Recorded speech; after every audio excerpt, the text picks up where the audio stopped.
No time for pleasantries today, pups. This is one of those videos I like to call a rant video. Before we get started, however, I would like to apologize for the atrocity that is my room right now. I get that you guys can't see what's going on behind you, but on my bed at least you get somewhat of an idea of what the rest of my bedroom looks like.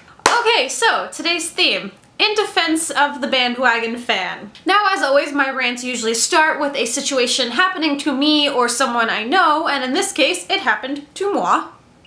Again. So let me give you a little bit of a backstory, alright? I've been a hockey fan for quite a while, and I don't vocalize that I'm a hockey fan, I just am. When I'm able to go to games, I go to games. I've been going for years now.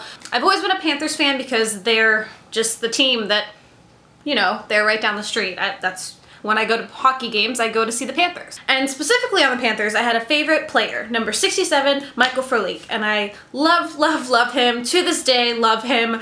Amazing. So around the time that I graduated, I stopped following the Panthers as much because I had to actually focus on finding a job and growing up. And I didn't know that Michael Frolik was traded to the Blackhawks until I went to Chicago this past it's already been a month. That's so weird. And while I was there, the Blackhawks were playing the Kings in the game to see who would go to the Stanley Cup against the Bruins. So of course, lo and behold, it's on TV, and who do I see playing for the Blackhawks but number 67, Michael Frolik, who is my favorite player on the planet. So I decided that since I'm not a super duper diehard Panthers fan, I would just follow Michael Frolik because he is my player. He is who I follow. He is who I like. I just like him a lot. I became a Blackhawks fan. Now, if you asked me in March how the Blackhawks were doing, I would probably answer something along the lines of, okay, I guess. I'm assuming they're doing good. Ask me how the Blackhawks are doing now, and I can tell you Corey Crawford's stats, who scored the winning goal to take the cup,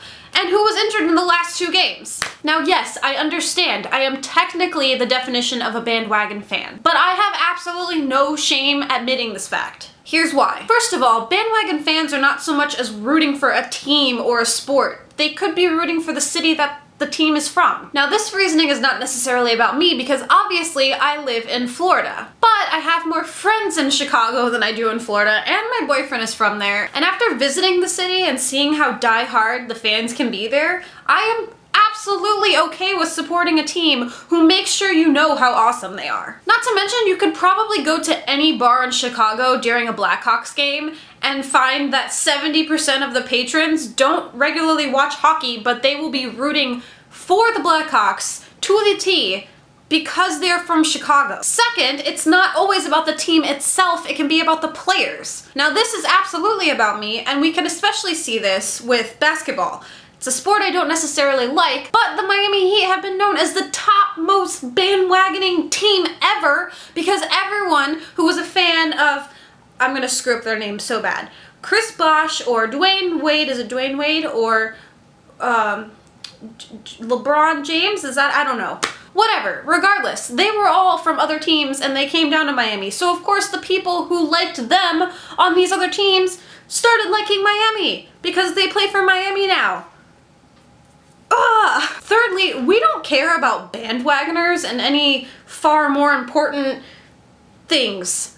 Let's take voting for example. Last November, everyone was giving anyone support for just voting in general. And that was regardless of that person following the candidate they were voting for 5 years or 5 minutes. Truth be told, I knew a lot of people who voted for certain candidates with little knowledge, and they were just being told, hey, it's great that you're voting.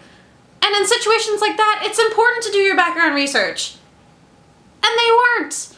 And we didn't criticize them for bandwagoning. So are we really going to heckle someone over an uninformed sports decision, yet applaud someone who made an uninformed governmental civic decision? Even I would take a Miami Heat bandwagoner over a political bandwagoner any day. And lastly, bandwagoners lead to true fans. So, directed at all of you true fans, unless you came out of the womb wearing some type of jersey of whatever team you support, you started as a bandwagon fan too. Seriously, everyone has to start somewhere, and I talked about this in my Fake Geek Girls video, about how irritating it was for people to think that they were better than someone else because of Star Wars. Someone saying that they've liked Star Wars since they were 2 years old, so they're better than the person who just started getting into Star Wars 2 weeks ago.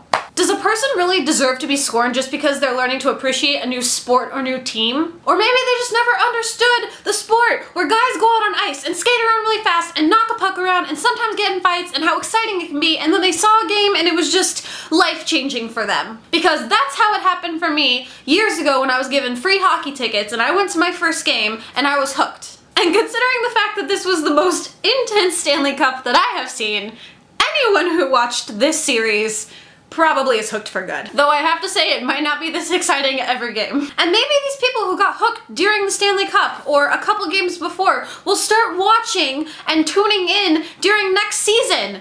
Can they be true fans then?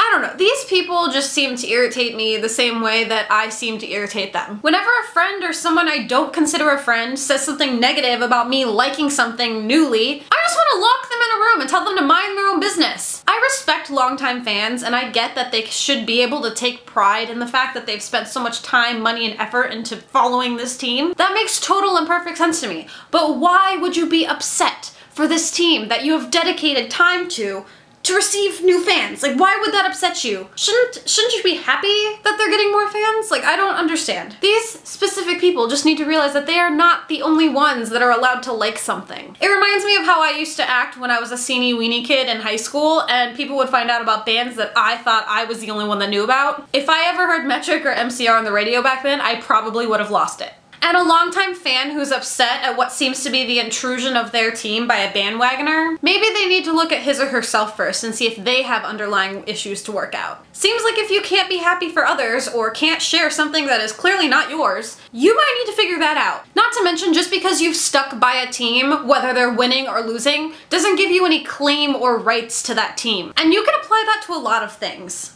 I don't feel like I gain anything positive from listening to Creed because I find their music really shitty. Their one job is to make entertaining music, and they don't. But one day, if those guys put out an album that sounds like Blink-182 or Anberlin, you bet your bottom dollar I'm going to listen to it. And just because you've been listening to Creed since they were unliked and I'm a true fan because I liked them when they were horrible, that doesn't make you any better than me. But back to sports. These people also have to think about the players that they adore so profusely. I'm sure Corey Crawford isn't hanging by the goal saying, "Oh my god, I hate when people come and cheer for us because we're a semi-legitimate team of athletes who constantly win more than we lose. My performance is not enhanced at all by the sound of cheers, and home advantage is a myth." I'm sure Corey Crawford is a lot happier that people are showing up to the games. And not only that, but showing up excited. And I'm sure that they take a look at the numbers of people tuning in around America and are content with those views as well. You have to think about the role of revenue in sports. The more people that are watching them play, the more money in their pocket, and the more incentive to stay competitive so they can win. Regardless, I've talked about this too long. I'm staying on the bandwagon, and I'm not apologizing for it. The point of watching sports is to enjoy yourself anyway, and who knows, my boyfriend might turn me into a football fan yet. So I raise a Chick-fil-A sweet tea to my fellow bandwagon fans, and to those who shame us when we cheer even though we just tuned in. I'll see you next season.